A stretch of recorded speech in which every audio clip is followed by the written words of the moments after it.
the first question I need to ask you is, whereabouts are you based? I'm based in Croydon. Croydon. So I'm based in the Midlands. Yeah. And do you come to London a lot? Yes, I do. Because we do a lot of work in this field. Oh wow! And where do you like to come to London? Like central London or wherever I'm from, really. So yeah. Okay, so you're from Croydon. Croydon is unfortunately for a long time been riddled with a history of a lot of knife crime, violence, and stuff like that. Does that affect you during your day-to-day life? I'm the CEO of a knife crime charity, so it's basically my job. Yeah. Yeah. Do you feel like when you go out on the streets, do you feel like you're type of, and I wanted to specifically with the youth here, not like older people. Do you see a lot of people our age, like? Yeah, we do a lot of work with young people. So our programs run with children as young as like 9 upwards. So yes, but also the youth workers that I work with are amazing. They're really engaging, and I can't thank my team enough. They do amazing work. Yeah, I mean, you're the CEO. I would expect only the best.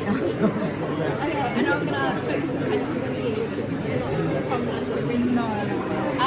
When you do come to London, do you see a lot of crime happening? So actually, my brother was murdered. My younger brother was murdered in Wolverhampton. And I know we've got a growing problem where I'm from as well. Yeah. And when I come to London, I know that it's quite common. Yeah. But, that's why we're in this field.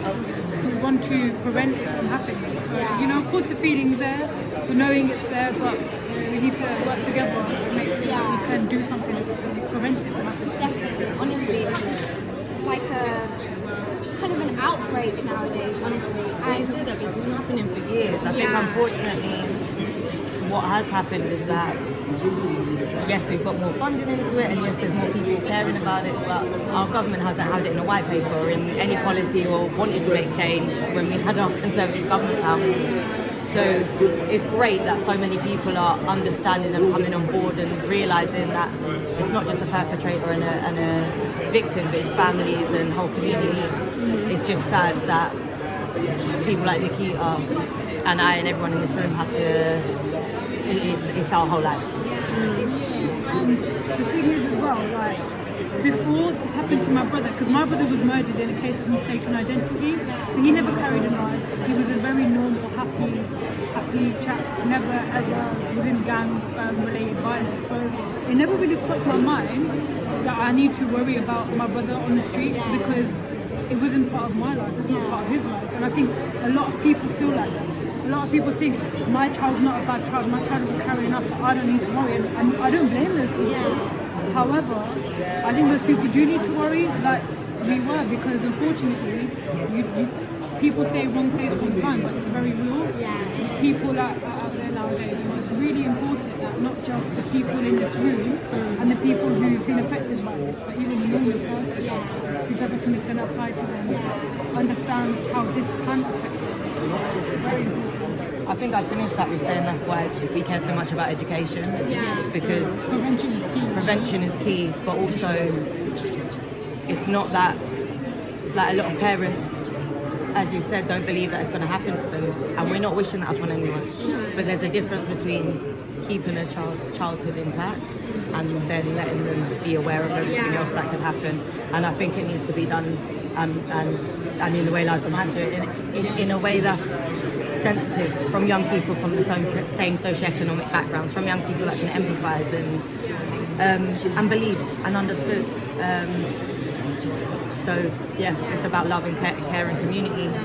We need to nurture our young people. Because obviously I'm fully aware that not everybody comes from a very stable house. And it really goes to show that we need to kind of have an approach where we can care for everybody from different backgrounds. It's really important. I mean, honestly, I haven't heard more truth in a long time. You guys are just saying stuff that I understand completely and agree with, honestly. And you guys' voice is really important as young people, because you guys need to have these uncomfortable conversations with your peers and stuff like that, with your teachers, and keep it going, because they'll listen to you.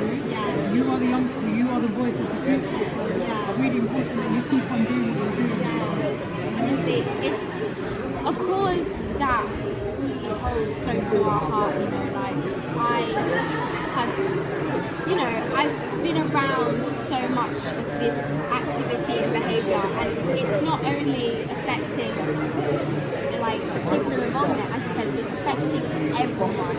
There is not one single person in this room who can say, I have not been affected by the crime rate. I mean, you can say, I've never met someone who's been hurt or whatever, but everything leads back to you eventually, and I think that if you want to look out for yourself and your family, you need to look out for everyone. But the last question I'm going to ask you guys today is, what do you think our government here can do? Just one thing that you would like to see change in the next couple of years to help.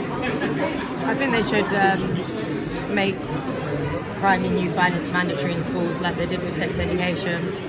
I don't think children should be learning about knife crime by seeing someone that looks like them on the front of a newspaper. Yeah. Really backed up. There's not enough work being done in our schools. I don't think our schools have enough tools to know what to do with a child who is unfortunately who's got problems, who is going down the wrong path. For example, my brother's murderer, he showed signs. He showed signs to the school. He was, suspended, and I don't think that's the right approach for the school anymore. And I completely understand that it's hard with funding. It's hard. Maybe more funding needs to be given, more training needs to be given.